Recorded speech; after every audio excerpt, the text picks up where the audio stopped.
it, you will see this type of window known as command window.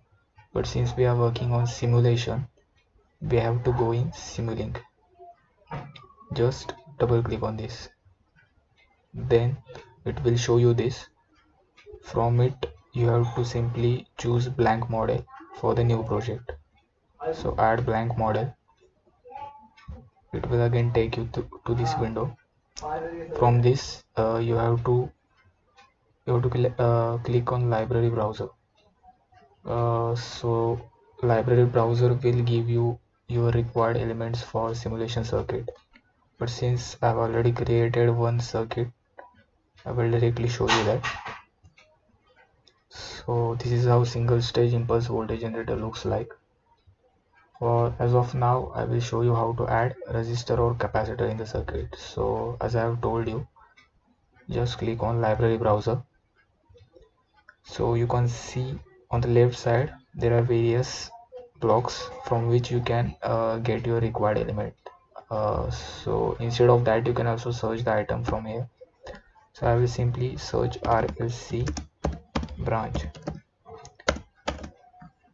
So here you can see series RLC branch. Right click on this and then add the block to the model. Just go back. Here you can see there is series RLC branch, but you can see require only resistor. So I will double click on this. From branch type you can either choose RLC. So I will simply choose R, and the value of resistance should be 240k. So I will enter 240k. I will delete this block for you.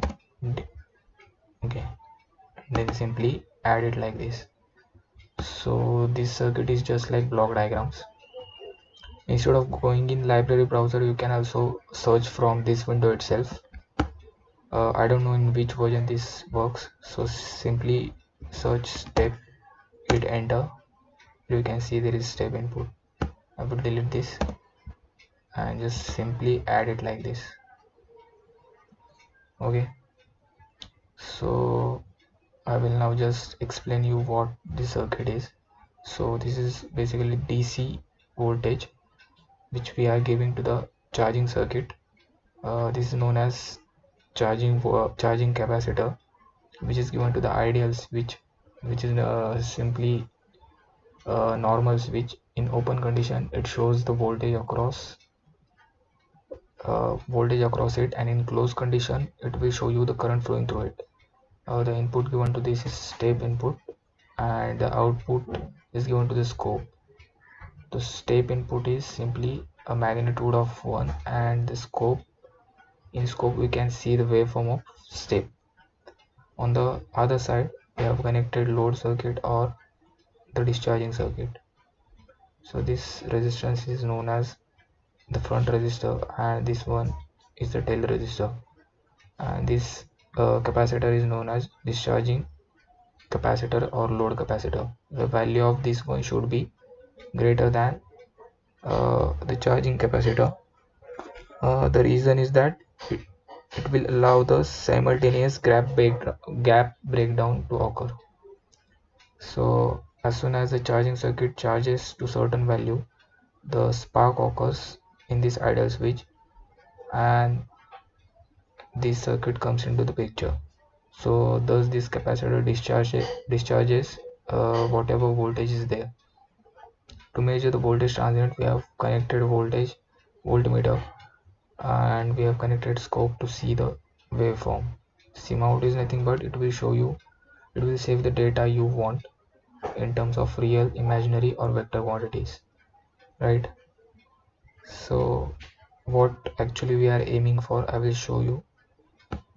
So we should be able to get this type of waveform, not exactly but somewhat similar. The standard waveform is 1.2 per 50 microsecond wave shape. So it should reach the peak in 1.2 microsecond, and it should get settled to the 50% of peak voltage in 50 microsecond, right? So we will just see that.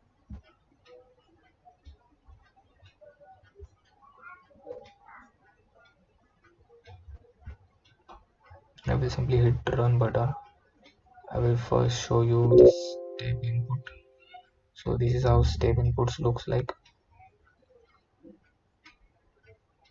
So this is step input. For 1 we are getting 50 magnitude, and let's see the output. So we are able to get the peak voltage in 1.2 microseconds, and it will get settled to somewhat 50 microseconds.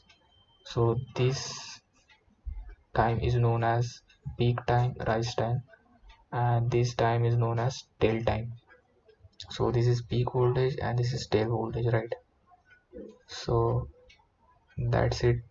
That was all about simulation circuit. And to know more about theoretical part, you should follow a virtual laboratory experiments. Thank you.